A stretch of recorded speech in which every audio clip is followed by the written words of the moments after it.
Ada telur dekat belakang dia. Ayo. Good morning guys. Ini customer punya rumah, dia baru siap renovate. So sekarang dia engage our service for the general pest.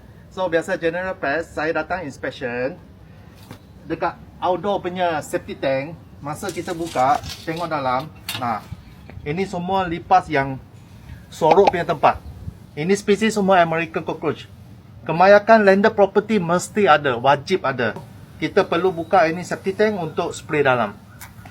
Saya buka lagi satu. Also got. So I have to do the treatment.